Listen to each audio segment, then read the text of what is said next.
Outspoken conservative Milo Yiannopoulos.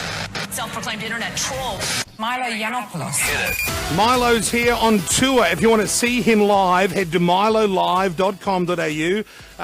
Lots of tickets sold. A lot of people want to see what he has to say. Unless you're in Adelaide, in which case we're sold out, or you only want to come on a particular date in Sydney and we're sold out. Melbourne, one of the shows is sold out. But there are still some limited. Left. We are trying to squeeze in extra seats to all the venues so we can accommodate everybody, which is a nice position to be in. You should sell some standing room only tickets if you want. Just full it up. That'd be nice, wouldn't it? Just have people crammed up to the stage like a pop concert. You can do Finally get the recognition I deserve. So in your shows, you do take questions from the audience, which we're going to do this morning. So Lovely. people have called through. I'm happy. Eamon, Now, everyone, just before I put any callers on, try and keep, if you got a temper, try and keep it under control. Are you talking to me or them?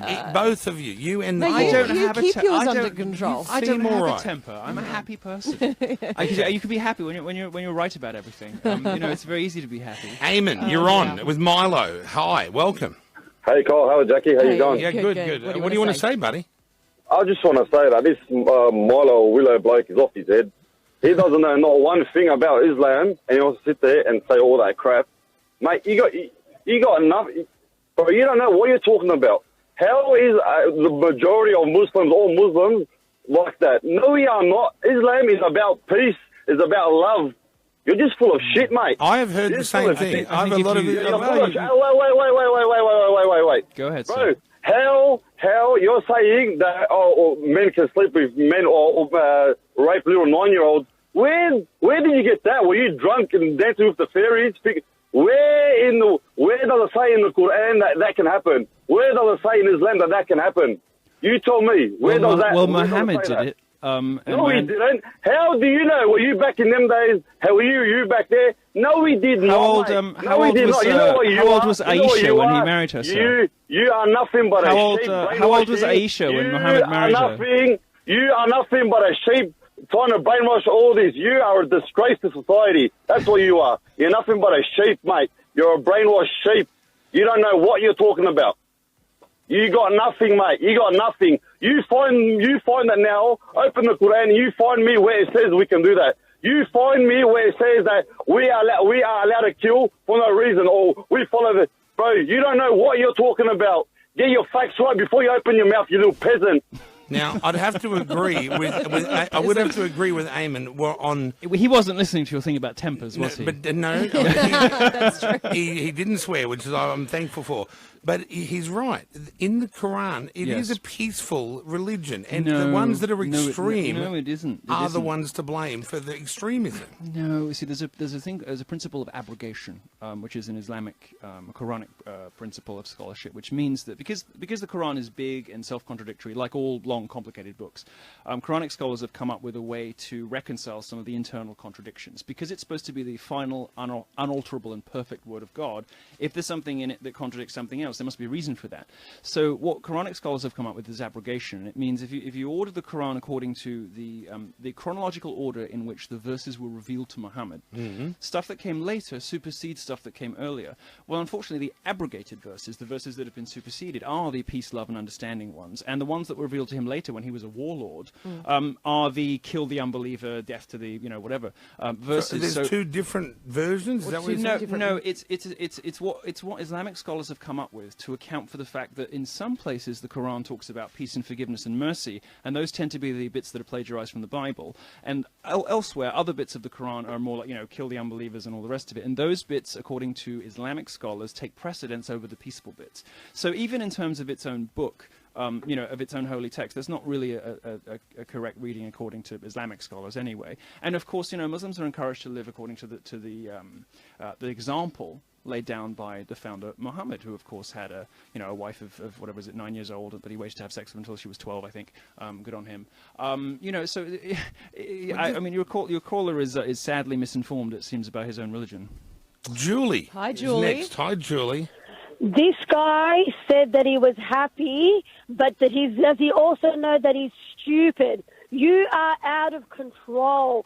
Even what you said about the thing on Twitter about the woman being fat and ugly, but who are you? Are you a Calvin Klein model? Who are you, but? Are you the bee's knees? What are you? So you believe also in fat shaming? You think fat Oh, I shaming do. works? I think it's a moral imperative. I mean, all the studies say it Oh works. my You see, God, you read this guy. Oh my God! I'm interested to hear what your thoughts are on that because So you see a lot of these sort of left-wing opinion pieces that say, oh, you know, body positivity, all the rest of it. Yeah. Even JCPenney, these massive retailers, are getting in on this thing about, oh, we should be healthy at any size. Well, you're not healthy at any size. I think it's deeply immoral for corporate America and for these, you know, for journalists to be encouraging women to live unhealthy lives. It doesn't And make men, them happy. right? Men too, of course, men too. But it doesn't make them happy. And men being, you know, primarily visual animals this is just a reality of the sexes. It may not. What be do you fair, think of me? but would you about fat my shame weight? Kyle? I'm beautiful. I look at you and I have butterflies in my eyes. I understand. You know, I'm A lot of people do that. intoxicated by your by Could your he presence. do with losing weight in your Well, of opinion? course, but then so could I. I mean, I'm a little. I'm at wedding weight at the moment. You know, but the point is, you know, why lie to people and say that getting to an unhealthy size, which is likely to put them in an early grave, is that really the kind thing to do? No. I mean, superficially, it's nice to say, oh, you're fine, you're beautiful at any size, you know, body positivity and all the rest of it. But it's a lie. It's a lie. I'm not suggesting that everybody should be an anorexic, you know, stick insect like a twig who's going to get snapped during sex. They're also unhealthy. But of course they are. But having a normal, healthy lifestyle, that, you know, healthy eating and working out and all the rest of it should be what we're promoting. And culture doesn't promote that. With the plus size models, with the, you know, with these, and we're not talking, by the way. I know that fashions change. You look at the Venus de Milo, you look at classical statuary. The idea of what the perfect woman looks like has changed over time. Sometimes it's been curvy. They Sometimes used to it's been paint all skinnier. these fatties and say they were beautiful. But within limits. We're not talking about, you know, these vast ham planets that we now see celebrated by retailers like JCPenney. What they're doing is encouraging their own customers to die sooner, to get all kinds of obesity-related health complications. How big are we talking? In your opinion, what's too big, though? Well, look, the most important thing has obviously got to be your health, but, you know... Right. So when you see someone that you just think is clearly unhealthy, not just... Because plus size, I don't think, is unhealthy. Well, it depends what you mean by plus size, but, you know, if you see somebody who's obviously carrying around more weight than could possibly be good for them, culture at the moment says, you're fine, honey, you go for it, you know, you're beautiful at any size, yes, queen. I'm sorry, I would prefer to go to that woman and say, why are you killing yourself? What are you doing? You're making really bad life choices. And we're perfectly happy to tell people when they're making bad life choices in other areas. Why, you know, just because corporate America, which sells us big clothes and sells us fat, salt, sugar, triad-infused food and all the rest of it. I'm getting hungry just thinking about it. You've got to remember where these messages come from. They come from corporate America, which has a vested interest in you getting fat. They come from, you know, the health business, you know, the vast apparatus of the medical industry in America, you know, the fast food industry. They want you to be fat. All these big corporations want you to be fat and unhealthy because it makes them money. Mel's on the phone. I want people to be happy. Mel's and desperate. I want people to be happy and beautiful. Desperate to get on and talk to you. Mel, you're on with Milo Yiannopoulos.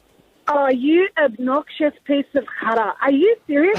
Your whole interview, you have not stopped contradicting yourself. And you know what? People might not see it, and you sit there and you say, oh, I'm honest. People die, I'm honest on this.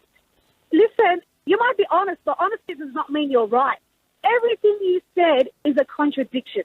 Well, could you give me an example? Okay, I'll give you an example. Oh, the shooting, the club shooting, we're all scared to go out. How many shootings are there in America? Are you serious? One shooting in the club. You think radical Islam's been responsible for only one shooting? Radical Islam is not Islam. Get it right. You might read books, but you know nothing. I would have to agree with her. I would have to agree. Just for having some Muslim friends and...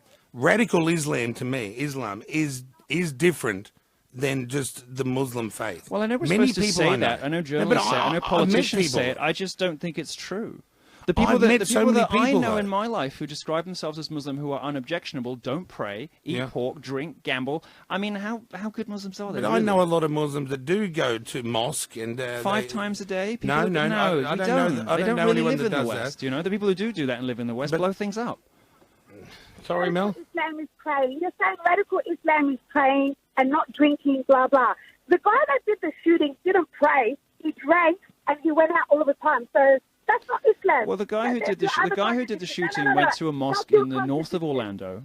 He was radicalized by a preacher who was welcome to that mosque regularly for years, who had previously said that the kind thing to do, the compassionate thing to do, was to murder every homosexual in the United States. He said that was the compassionate thing to do. These are the kinds of preachers that are speaking... Stop Googling.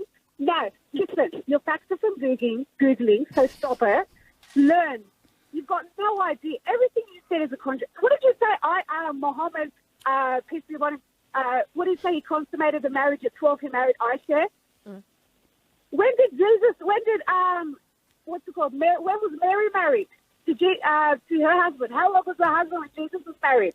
I think it's very difficult. I think it's very difficult for Muslims very often because the problem is there's a structural problem with Islam, right? The Quran being the final, perfect, and unalterable word of God, combined with the Hadith and the Sunnah, there's not much room for adaptation. Now, Christianity has proven itself remarkably flexible. It's adapted very well to capitalism, for instance. In fact, the rise of capitalism would have been impossible without the Protestant work ethic. Christianity and capitalism have gone hand in hand in the West. Islam, on the other hand, is having a problem adapting to modernity, and you can see that from Muslim communities in the West. These appalling, familial rape gangs in Rotherham in the UK. The extraordinary, the social attitudes of Muslims isn't this just some dumb people that are evil inside, that are brainwashed at home by their own society or their own Well, they're community. brainwashed into that belief system. And look... But that's not everyone. Like, most of my friends are Muslim. And most of your friends are Muslim? Most of my friends... Most of your friends are Muslim? Correct. Okay. But they don't practice. Yeah, we drink, we party, if they don't we rage practice, then they're not really part of the problem. I'm talking about people who actually believe and who practice. And out of the people who believe and who practice, the people who are not actively committing this stuff are turning a blind eye to it. And you don't have to believe me. Listen to them. Listen to the surveys that are done, for instance, in the UK by Channel 4, which is a left-wing broadcaster, about the social attitudes of Muslims living in Britain. I think it's 50% of them think homosexuality is completely unacceptable. 40% of them want homosexuality against the law. 25% of them believe in polygamy.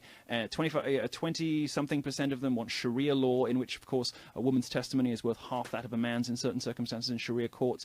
I mean, these are horrifying. But we're dealing with thousands of years of belief. But that's exactly my point. Other religions have proven themselves more adaptable to changing, to the Enlightenment for a start, but also to changing social attitudes. We now don't have the sorts of horrifyingly regressive medieval attitudes to women that much of the Muslim world does. I mean, this is not radical Islam. This is mainstream Muslim society in which women are forced to cover their hair and bodies, and all is visible is a slit. And progressives, a lot of them want to do it. A lot of them want to do it. Some don't.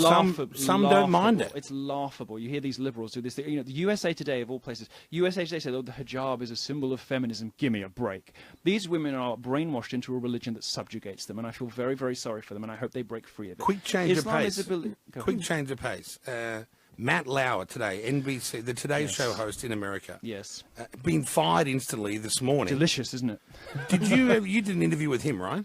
I haven't done Matt Lauer, but it doesn't surprise me about these guys. I've met enough of them to know. I myself, I won't name the guy on air, but you can go to my site, dangerous.com, and I just today wrote a story about my own experiences with this, and it's the subject of my next book. With someone of notoriety? Very, very prominent, influential journalist in London, who sexually harassed me for half a decade, dangling, career promises and money and all the rest of it, whilst trying to get me to do stuff and giving me, trying to get you to do sexual things? He tried and failed, and then when eventually I said, this is not going to happen, he spent the next 5 years trying to destroy my career. Classic Weinstein behavior. I mean, my next book is despicable. It's about Hollywood and the media. Right. And these sorts of behaviors, very, very powerful, in many cases, highly hypocritical men who will lecture the rest of us, who tell us how we should live, who boss us around, who scold us for sexist language. Meanwhile, they're whipping their bits out in the dressing room and telling young producers to get down on their knees.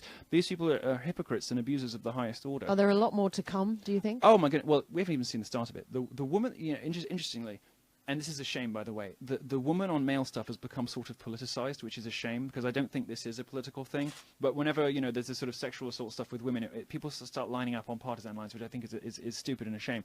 But that's nothing compared to what's coming with, Hollywood rings of, what child actors are forced to go through. I mean, let's not be any more explicit than that on a daytime show. Just the start of it. It's just the beginning. The whole of Hollywood in 10 years is going to be a smouldering crater. And you know what? They deserve it. And what's happened to What are we going to watch on television?